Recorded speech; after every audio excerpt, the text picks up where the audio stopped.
sedih Tuhan datanglah, oh Tuhan datanglah. Ku nyanyi Tuhan datanglah, ku nyanyi Tuhan datanglah, ku nyanyi Tuhan datanglah, oh Tuhan datanglah. Umat Paroki Santo Paulus, di mana saja berada, selamat malam, salam sejahtera, dan salam sehat. Senang bisa berjumpa lagi dengan Bapak Ibu Saudara sekalian, walau hanya secara virtual.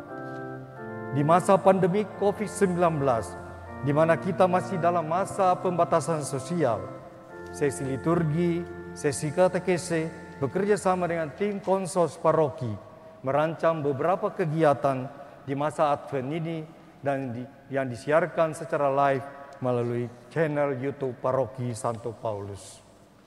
Saat ini kita berjumpa lagi dalam acara doa masa Advent dan dialog iman tentang masa Advent. Minggu Advent yang kedua. Masa Advent merupakan masa penantian, masa di mana kita mempersiapkan diri untuk menantikan kedatangan Tuhan pada akhir zaman, dan masa kita mempersiapkan diri menyambut Hari Raya Natal. Kegiatan malam ini akan kita mendahului dengan doa, ibadah singkat, kemudian akan dilanjutkan dengan dialog dengan tema pemenuhan janji Allah.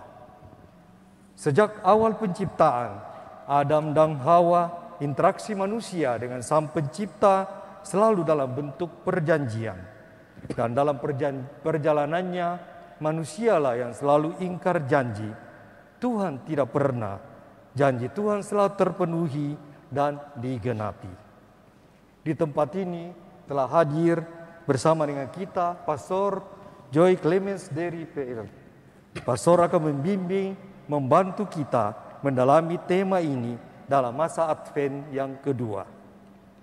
Untuk itu, terlebih dahulu kita akan mengawali kegiatan kita dengan menyalakan lilin Advent dan berdoa yang akan dipimpin langsung oleh Pastor Joy.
berkobar menyambut kedatangan Kristus dalam kehidupan kita, dan semoga Kristus semakin menyinari kehidupan kita.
Tuhan akan datang dan tidak akan berlambat.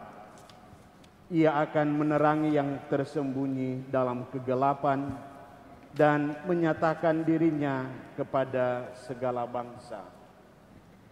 Kita berdoa, kita buka dengan tanda salib.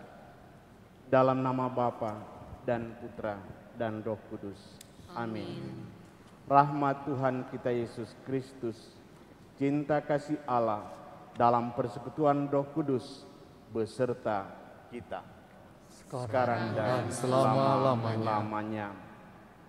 Umat Katolik yang terkasih yang ada di dalam gereja maupun yang ada di rumah atau di mana saja, secara khusus umat Katolik Paroki Santo Paulus Palu yang terkasih yang mengikuti acara doa dan renungan Advent ini, saya mengucapkan selamat berjumpa dalam acara ini. Semoga acara ini semakin mengobarkan kerinduan kita di dalam menyambut dan menerima Tuhan dalam kehidupan sehari-hari, dan juga mendorong kita untuk semakin memperbaiki diri dengan semangat tobat yang kita kembangkan di masa Advent ini. Mari kita berdoa. Allah Bapa Maha Penyelenggara, pada masa lalu Engkau telah mengutus para nabi menjanjikan kedatangan Sang Penebus, Sang Pembebas, Raja Damai yang akan mengentaskan umat-Mu dari penderitaan menuju hidup sejahtera berkelimpahan. Pandanglah kami ya Bapa, yang sedang mempersiapkan diri menyongsong kelahiran putra-Mu, agar pantas menyambutnya di gua miskin lubuk hati kami. Ingatkanlah kami bahwa di masa Advent ini bukan hanya kami yang menantikan Engkau, melainkan Engkau juga menantikan kami untuk kembali kepadamu, sebab Engkau Maha Rahim dan penuh cinta bagi semua orang. Amin. Kita mendengarkan bacaan kitab suci.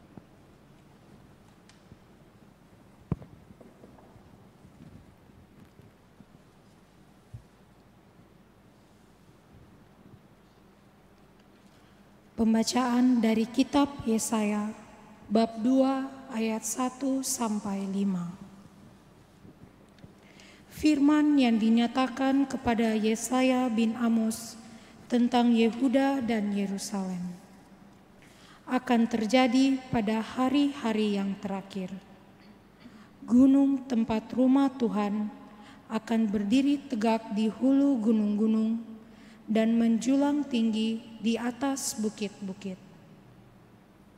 Segala bangsa akan berduyun-duyun ke sana, dan banyak suku bangsa akan pergi serta berkata, "Mari kita naik ke gunung Tuhan, ke rumah Allah Yakub, supaya Ia mengajar kita tentang jalan-jalannya, dan supaya kita berjalan menempuhnya. Sebab dari Sion akan keluar pengajaran dan firman Tuhan dari Yerusalem. Ia akan menjadi hakim antara bangsa-bangsa dan akan menjadi wasit bagi banyak suku bangsa. Maka mereka akan menempa pedang-pedangnya menjadi mata bajak dan tombak-tombaknya menjadi pisau pemangkas. Bangsa tidak akan lagi mengangkat pedang terhadap bangsa, dan mereka tidak akan lagi belajar perang. Hai kaum keturunan Yakub, mari kita berjalan di dalam terang Tuhan."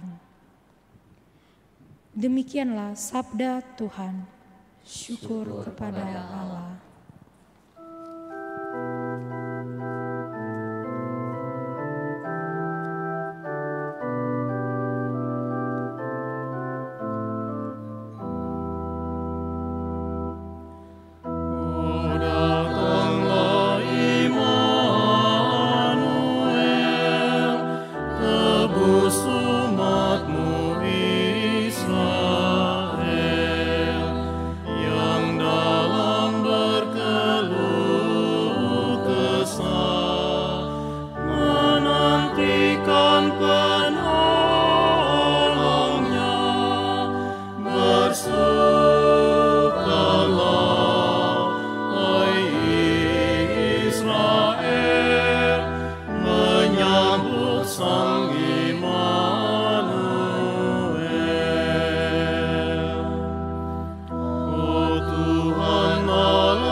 Israel menyambut Sang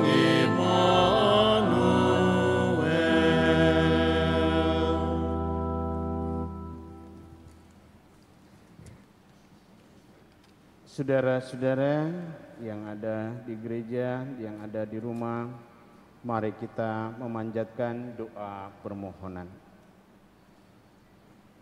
Di Gunung Sion di Yerusalem, Nabi Yesaya melihat masa depan yang disediakan oleh Allah. Dia melihat bangsa-bangsa berziarah ke Gunung Sion. Dengan terheran-heran Nabi Yesaya melihat hal yang menakjubkan, bahwa bangsa-bangsa menempah pedang menjadi mata bajak dan tombaknya menjadi pisau pemangkas. Ya Allah, kami berterima kasih atas sabdamu melalui Nabi Yesaya. Kami diajak percaya bahwa akan terjadi permulaan baru yang tak disangka-sangka. Tolonglah agar kami dapat menempuh jalan baru. Bimbinglah langkah-langkah kami ke masa depan baru itu. Dalam dunia ini masih berlaku hukum rimba. Manusia dan hewan saling bermusuhan. Yang kuat mengalahkan yang lemah. Nabi Yesaya melihat bahwa di masa mendatang kekerasan dan pembunuhan telah berakhir. Serigala tinggal dekat dengan anak domba, anak sapi dan singa makan bersama-sama, bayi bermain-main di muka liang ular. Tidak ada lagi kejahatan di atas gunung suci, karena semua dipenuhi dengan kemuliaan Allah. Allah dan Bapa kami, Betapa kami rindukan kedatangan masa damai ini. Tolonglah kami berkat bantuanmu agar mengambil langkah untuk hidup rukun. Hentikanlah segala permusuhan. Bantulah kami untuk bergaul dengan sesama dengan penuh persaudaraan. Bantulah kami agar mengikis luka di hati hingga lenyaplah dari ingatan kami. Nabi Yesaya melihat dunia Allah yang belum menjadi dunia kami. Namun dunia baru ini hendaknya menjadi nyata, karena Allah yang perkasa berkarya melalui kegiatan kami. Kami berterima kasih kepadamu ya Allah, bahwa Engkau rela mengajak kami kerjasama dengan Dikau, dan kami percaya pada Dikau untuk membaharui dunia. Kami percaya pada Dikau, karena Engkaulah Raja yang mulia dan berkuasa, kini dan sepanjang masa. Amin. Marilah kita mendoakan kedatangan kerajaan Allah dengan doa Bapa kami. Bapa kami yang ada di surga, dimuliakanlah namamu, datanglah kerajaanmu, jadilah kehendak-Mu di atas bumi seperti dalam surga. Berilah kami rezeki pada hari ini, dan ampunilah kesalahan kami, seperti kami pun mengampuni yang bersalah kepada kami. Dan janganlah masukkan kami ke dalam pencobaan, tetapi bebaskanlah kami dari yang jahat. Amin. Mari kita mohon berkat.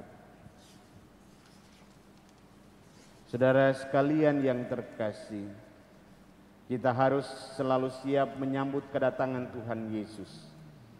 Maka marilah kita mohon berkat Tuhan. Tuhan sertamu, Dan sertamu juga. Semoga Allah meneguhkan iman kita, menolong mempersiapkan diri untuk menyambut kedatangan putranya yang terkasih. Amin. Amin. Dan semoga kita diberkati oleh Allah yang Maha Kuasa, Bapa, Putra, dan Roh Kudus. Amin.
Umat yang terkasih, tadi kita telah mengikuti doa minggu kedua Advent.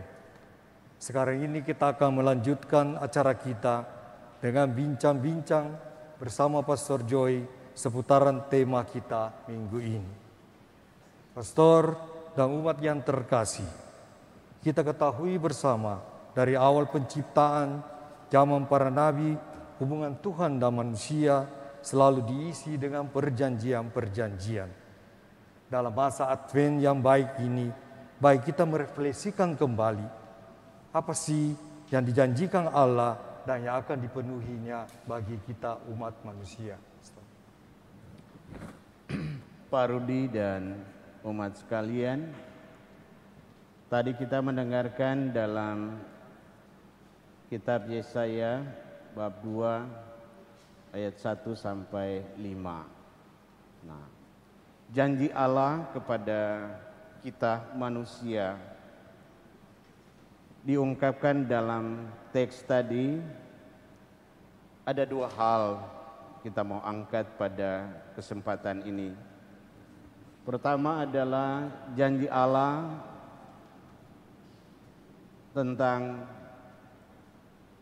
rumah Tuhan yang akan berdiri tegak. Allah menjanjikan bahwa pemerintahan Allah akan ditegakkan di atas muka bumi. Dan itu diungkapkan dalam teks tadi, dikatakan oleh Yesaya, akan terjadi pada hari-hari yang terakhir. Gunung tempat rumah Tuhan akan berdiri tegak di hulu gunung-gunung dan menjulang tinggi di atas bukit-bukit. Segala bangsa akan berduyun-duyun ke sana, dan banyak suku bangsa akan pergi serta berkata, mari kita naik ke gunung Tuhan. Di sini Allah berjanji akan menegakkan pemerintahannya di seluruh muka bumi, dan dampaknya bahwa segala bangsa akan datang berbondong-bondong untuk menemui Allah, untuk mau belajar dan untuk mengambil sikap serta memperbaharui kehidupannya. Kedua, kita bisa angkat adalah Yesaya mengatakan hari-hari terakhir. Yesaya menubuatkan atau mengungkapkan janji Allah tentang masa mesianik atau masa Immanuel, di mana Allah berkarya di tengah-tengah manusia, memberikan kekuatan, memberikan penghiburan, dan menunjukkan jalan kepada kita. Diungkapkan bahwa Allah akan menjadi hakim di antara bangsa-bangsa dan akan menjadi wasit bagi banyak suku bangsa. Maka mereka akan menempah pedangnya menjadi mata bajak dan tombak-tombaknya menjadi pisau pemangkas. Bangsa tidak akan lagi mengangkat pedang terhadap bangsa, dan mereka tidak akan lagi belajar perang. Keturunan Yakub berjalan di dalam terang Tuhan. Suatu masa di masa depan yang Tuhan janjikan akan terjadi. Suatu masa yang penuh dengan perdamaian dan penuh dengan kesejahteraan, penuh dengan kemakmuran. Dan hal itu sebetulnya sudah mulai dipenuhi. Janji Allah atau nubuat ini sudah mulai dipenuhi. Dipenuhi mulai dari kedatangan Yesus, yaitu kelahiran Yesus. Yesus lahir dari seorang perawan seperti yang dinubuatkan oleh Yesaya. Ketika Yesus lahir, para raja dari timur datang untuk menyembahnya, yang juga memenuhi apa yang dijanjikan, diungkapkan oleh Yesaya. Kemudian Yesus mulai tampil di hadapan banyak orang. Ia mulai mengajar, ia mulai melakukan mujizat, sehingga banyak orang percaya dan bertobat. Jadi masa mesianik itu sudah mulai sejak kedatangan Yesus. Hari-hari terakhir yang dinubuatkan oleh Yesaya sudah mulai terjadi. Tetapi masih sementara menunggu prosesnya menuju kepada kepenuhannya, yaitu pada kedatangannya yang kedua, di mana kedatangan kedua Yesus ditampilkan dalam bacaan tadi bahwa ia akan menjadi hakim atas segala bangsa dan juga bagi segala suku bangsa. Dan juga Yesus juga mengungkapkan tentang kedatangannya yang kedua pada akhir zaman itu, bahwa kedatangannya itu tidak diketahui. Pasti akan datang tadi, tetapi tidak diketahui kapan waktunya. Dan kedatangan kedua sebagai pemenuhan janji Allah itu merupakan akhir dari sejarah kita hidup di atas dunia ini. Mungkin itu dulu sebagai janji dan juga pemenuhan yang sudah mulai dijalankan atau dipenuhi oleh Allah. Terima kasih Pastor, benar penjelasan Pastor. Puncak pemenuhan janji Allah kepada manusia adalah kelahiran dan kehadiran Yesus sendiri di tengah umat Israel masa itu. Yesus yang diharapkan datang sebagai pendamai, menggenapi apa yang disampaikan Nabi Yesaya. Pastor, apa pesan Nabi Yesaya dan apa konteks pesan Nabi Yesaya pada zaman itu? Yesaya memimpikan atau mengungkapkan penglihatannya bahwa bangsa-bangsa berbondong-bondong datang ke rumah Tuhan dan saling mengajak ke sana. Satu harapan ada kita saat ini adalah mendengarkan ajaran Yesus sebagai Allah yang menjelma menjadi manusia dan tinggal di tengah-tengah kita sebagai Immanuel. Sehingga pesannya bagi kita agar supaya kita mendengarkan ajaran-ajaran Yesus, mengikuti teladan-teladannya, kita percaya kepadanya dan kita bertobat dan berkenan dengan masa mesianik, masa yang penuh perdamaian dan juga penuh dengan kesejahteraan kemakmuran. Yesaya berharap agar supaya kita menjadi agen-agen perdamaian dan kesejahteraan. Kita mesti mengubah pedang menjadi mata bajak dan menjadi tombak, ujung tombak menjadi pisau pemangkas. Artinya bahwa kita mulai mengubah, kita mempersiapkan perdamaian.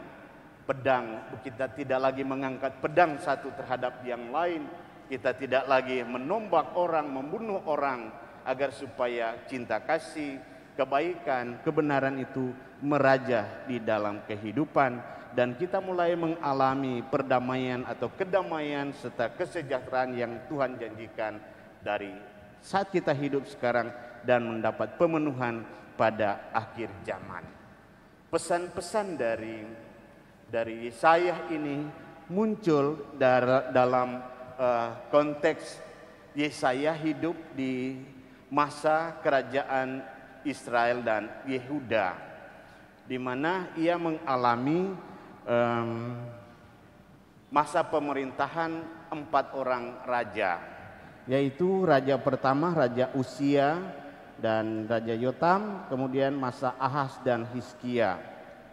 Israel dan Yehuda pada zaman itu, pada masa Raja Usia dan Yotam itu, Israel dan Yudea mengalami masa kejayaan, masa kemakmuran yang luar biasa karena berkat Tuhan. Namun di masa Ahaz dan Hizkia, Israel dan Yehuda, kerajaan Israel dan kerajaan Yehuda mengalami kehancuran. Masyarakat hidup di dalam kesusahan. Nah, di sana Yesaya melihat bahwa kehancuran Israel bukan terlebih disebabkan oleh peperangan, tetapi Yesaya melihat bahwa kehancuran yang dialami Israel dan Yehuda dari kejayaan dan kemakmuran menuju kepada kehancuran, peperangan dan juga kekerasan, bisa perpecahan di sana, itu lebih disebabkan oleh kehancuran akhlak, kerusakan moral. Jadi kesusahan bukan disebabkan karena lebih sebagai akibat dari penjajahan, tetapi bersumber dari kerusakan akhlak dari raja dan masyarakat. Maka Yesaya itu menegur Nabi Ahaz. Yesaya mulai tugas kenabiannya pada masa Ahaz. Ia menegur Raja Ahaz. Raja Ahaz itu dia merasa terancam oleh kerajaan yang ada di sekelilingnya. Suatu saat terjadi bahwa Raja Resin, itu raja kerajaan Damsyik, dan Raja Peka dari kerajaan Israel datang kepada Raja Ahaz, raja dari kerajaan Yehuda, untuk meminta untuk bekerja sama melawan Raja Asyur. Raja Ahaz menolak tawaran dari Raja Resin dan Raja Peka, maka ia diserang oleh kedua kerajaan ini. Ia hidup susah. Maka Raja Ahaz itu dia meminta pertolongan dari Raja Tiglat-Pileser III, karena ia mendapat serangan dari Raja Resin dan Raja Peka. Dan karena dia mohon perlindungan, maka kerajaan Yehuda menjadi jajahan dari Raja Tiglat-Pileser, yaitu dari kerajaan yang memintanya. Nah, di sini Yesaya sangat-sangat tidak suka dengan Ahaz yang meminta perlindungan Raja Asyur. Raja Asyur dengan mengandalkan kekuatan militer. Yesaya tidak suka akan peperangan. Dia mengharapkan agar supaya untuk menyelamatkan bangsanya, menyelamatkan kerajaannya, itu bukan mengandalkan kepada kekuatan politik, kerjasama politik, bukan bekerjasama mengandalkan kekuatan militer, tapi Yesaya berharap agar supaya mengandalkan kekuatan Tuhan. Tapi Raja Ahaz meminta pertolongan dari Raja Asyur. Nah, disinilah Yesaya menegur Raja Ahaz, dan akhirnya memang kerajaan Yehuda ditaklukkan, dijajah oleh Raja Ahaz. Nah, kemudian setelah Raja Ahaz meninggal, ia digantikan oleh Raja Hizkia yang saleh, dikenal saleh hidupnya. Nah, pada zaman Raja Hizkia, karena dia saleh, maka ketika Asyur mau menghancurkan kota Yerusalem, Raja Hizkia meminta pertolongan Tuhan, mendengarkan nasihat Ahaz, dan kota Yerusalem selamat. Jadi seperti begitulah kondisi kehidupan yang melahirkan pesan-pesan dan nubuat dari Nabi Yesaya, bahwa dia sungguh-sungguh mengecam kerusakan moral dari pemimpin Israel dan juga Yehuda yang tidak setia kepada Tuhan, yang mulai melupakan Tuhan, di tengah kejayaan dan kemakmuran tidak setia kepada Tuhan dan melupakan Tuhan, bahkan mengandalkan logika, kemampuan berpikirnya, dan juga mengandalkan kepada kemampuan atau kekuatan militer. Di situ Yesaya menubuatkan bahwa tegas dalam prinsipnya bahwa Allah jauh lebih berkuasa daripada manusia, dan Allah Allah mampu melakukan hal yang di luar kemampuan atau di luar logika manusia. Nah, begitulah beberapa pesan dari Nabi Yesaya dan juga konteks kehidupan masyarakat yang menjadi latar belakang dari nubuat Yesaya. Terima kasih Pastor untuk penjelasannya yang begitu rinci dan sangat runtut Nah, kembali ke kehidupan kita saat ini, Pastor. Bagaimana kita bisa menjelaskan relevansi pesan Nabi Yesaya tadi menyikapi perubahan sosial zaman ini. Di mana kita ketahui pada zaman ini kekerasan hampir di mana-mana dibarengi dengan teknologi sebenarnya yang harusnya menisbikan kekerasan itu. Bagaimana kita bisa menjelaskan relevansi dari pesan Nabi Yesaya tadi dengan kondisi sosial zaman ini, Pastor. Ya. Jadi dari pesan-pesan Yesaya kan kita dapat menyimpulkan apa yang harus kita lakukan. Pertama, yang kita lakukan adalah ya kita ingat 3B saja. 3B, pertama bersyukur, kedua berterima kasih, ketiga bertobat. Bahwa di tengah apapun kehidupan kita, suasana kehidupan kita, keadaan kita harus bersyukur bahwa hidup ini berasal dari Tuhan, mengalir dan menuju kesempurnaan kembali kepada Tuhan. Dan kita bersyukur kita mengenal Allah yang Maha Kuasa dan Maha Baik, sehingga Ia menganugerahkan putranya menjadi penebus dan penyelamat kita. Dan kita bersyukur kita mengenal Yesus Kristus sebagai jalan kebenaran dan kehidupan kita. B kedua, berterima kasih. Berterima kasih kepada orang tua kita, sahabat kenalan kita yang telah memperkenalkan Yesus kepada kita, sehingga kita menjadi umat beriman yang percaya kepada Yesus. Dan sebagai orang-orang yang setelah mengenal Yesus, bahwa kita sadar bahwa kita penuh dengan kelemahan dan keterbatasan, maka kita harus menyadari cara hidup, jalan hidup kita masih jauh dari jalan Tuhan. Maka kita harus mengarahkan kembali perjalanan hidup kita, arah hidup kita melalui pertobatan. Nah, sampai saat ini bahwa kita bangga mengenal Yesus sebagai jalan kebenaran dan kehidupan. Kita ya seperti diungkapkan dalam krans Advent ini, 4 lilin ini adalah lambang daripada terang Kristus. Nah, mari kita bangga, sampai saat ini kita bangga bahwa kita mengenal Yesus sebagai bait Allah, sebagai Allah yang menjelma di antara manusia dan tinggal di antara kita.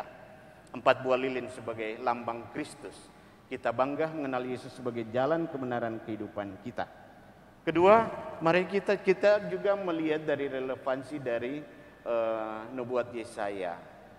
Pentingnya memang kerjasama.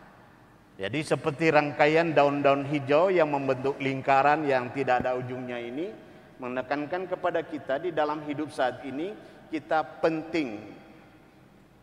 Kita perlu menyadari betapa pentingnya hidup bersatu, hidup dalam persekutuan, hidup dalam persaudaraan, hidup dalam kerjasama untuk membangun, mewujudkan kehidupan yang rukun dan damai dan juga sejahtera bersama.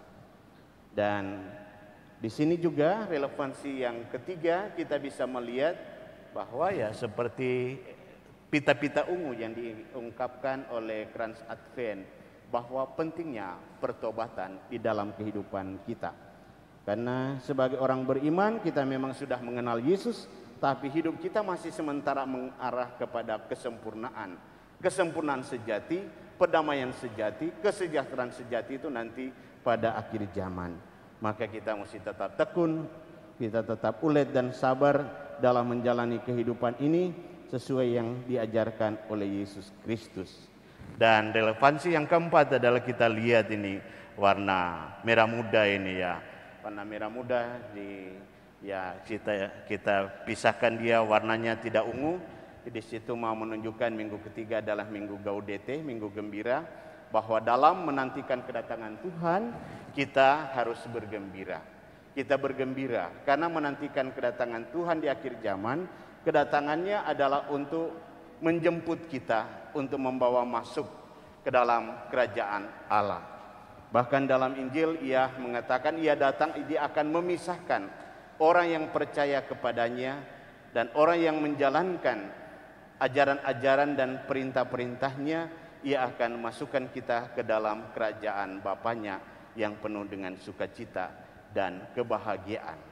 Nah, Di sana kita diajak agar supaya ya hidup ini harus kita jalankan dengan sukacita dan juga dengan penuh optimisme. Begitu. Terima kasih Pastor. Kehadiran Yesus dalam kehidupan kita saat ini tentu menjadi cermin perwujudan janji Allah kepada manusia. Tadi Pastor sudah menjelaskan banyak hal yang harus kita lakukan dan relevansinya dengan kehidupan kita saat ini. Ini tentu tidak mudah karena kita sebagai umat peristiwa di Palu, kita belum begitu bebas dari trauma dari bencana gempa, kemudian dihantam lagi dengan pandemi COVID-19. Nah, barangkali ada pesan-pesan Pastor untuk kita umat di Palu, bagaimana kita menghadapi realita hidup ini sehubungan dengan tadi pesan-pesan dari Nabi Yesaya. Baik. Ya. Pesan di masa Advent dan juga sebagai ajakan bagi kita, saya punya tips 5T. Mari kita jalani hidup dengan 5T, bukan 5 triliun. Tapi pertama, mari kita jalani hidup dengan tahu bersyukur. Jadi apapun kehidupan kita, mari kita syukuri. Kita disyukuri, kita memiliki Allah yang perkasa, Allah yang maha kuasa, Allah yang maha rahim. Kita memiliki Yesus Kristus sebagai Tuhan kita, penebus, penyelamat dan jalan kehidupan kita. Dan kita mesti bersyukur apapun keadaan kehidupan kita. Ya seperti kita di Palu, walaupun misalnya bencana itu mendatangkan misalnya kerusakan, kerugian yang luar biasa besar, tetapi bencana ini juga mendatangkan keharuan, solidaritas kemanusiaan dari daerah-daerah yang ada di Indonesia maupun sampai ke luar negeri. Jadi kita bersyukur bahwa kadang-kadang ada peristiwa yang menyakitkan, bahwa peristiwa yang menyakitkan kadang-kadang Tuhan perkenankan untuk menguji kita, bahwa satu kehidupan yang sejati, damai yang sejati tidak akan mungkin diperoleh hanya dengan asal-asalan, tapi dengan satu usaha dan kerja keras, ketekunan dan keuletan. Teh kedua adalah tahu mengasihi sesama sebagai saudara. Kita ditakdirkan Tuhan untuk hidup bersama, untuk saling menerima satu dengan yang lain, untuk saling menolong, saling menghidupkan, dan saling meringankan beban kehidupan ini. Dan teh yang ketiga adalah kita mesti tahu memelihara persatuan dan kesatuan bangsa. Karena Allah, Yesaya itu memimpikan atau melihat itu bahwa bangsa-bangsa berduyun-duyun menuju kepada Tuhan. Jadi kita tuh Allah menghendaki keselamatan semua orang, tidak menghendaki kebinasaan manusia, tapi Allah menghendaki bangsa-bangsa itu datang kepadanya. Maka mari kita menjaga dan juga merawat persatuan dan kesatuan demi satu perdamaian yang semakin luas, mulai dari lingkungan keluarga, dari lingkungan tempat tinggal, dalam lingkungan beragama, sampai juga dalam lingkungan bermasyarakat, ya di daerah, di provinsi, di nasional sampai internasional. Dan teh yang keempat adalah tahu mendengarkan orang lain dan juga tahu menghargai pendapat orang lain dan juga keluhan orang lain. Karena kalau hati kita tertutup satu dengan yang lain, sulit kita akan mengalami atau membayangkan ada perdamaian dan juga kesejahteraan bersama.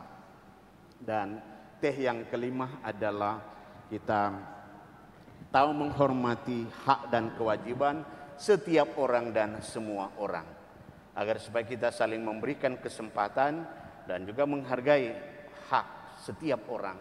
Dan juga ingat, hak setiap orang punya hak, tetapi jangan sampai mengganggu misalnya hak bersama, hak untuk semua orang. Tadi ada 5T, tahu bersyukur, tahu berterima kasih, tahu mengasihi orang, tahu memelihara persatuan, tahu mendengarkan keluhan dan juga pendapat orang lain dan tahu menghargai hak orang lain. Itu mungkin pesan pribadi saya. Terima kasih Pastor. Umat yang terkasih, tidak terasa kita telah tiba pada akhir acara malam hari ini. Sebenarnya masih banyak Pastor yang mau ditanyakan dan mau kita diskusikan dan kita bincangkan. Tetapi kita terbatas oleh waktu. Semoga dari perbincangan kita malam ini bersama dengan Pastor, kita bisa memetik pengalaman iman. Janji Allah pasti selalu digenapi dan dipenuhi. Walaupun terkadang sebagai manusia lemah, kadangkala kita masih sulit memahami janji dan rencana Tuhan. Tapi kita semua tahu dan selalu yakin yang terbaiklah Tuhan yang akan berikan kepada kita. Terima kasih Pastor yang sudah memimpin doa dan membantu kita mendalami tema kedua masa Advent ini. Dan semoga doa-doa kita, renungan kita, dan dialog pada malam hari ini sungguh bermanfaat dalam kehidupan iman kita. Terutama dalam menjalani masa Advent di masa pandemik ini. Kita berdoa semoga situasi sulit ini cepat berakhir. Kita selalu tetap dalam menjaga iman kita dengan berdoa dan beribadah, menjaga keamanan kita dengan 3M, menjaga jarak, memakai masker, mencuci tangan, dan yang teristimewa selalu kita menjaga imun kita dengan selalu berolahraga dan mengkonsumsi makanan sehat. Semoga semua aktivitas kita bisa pulih kembali dan kita bisa beraktivitas seperti sedia kala. Akhir kata, selamat malam, sampai jumpa lagi, salam sehat untuk kita semua.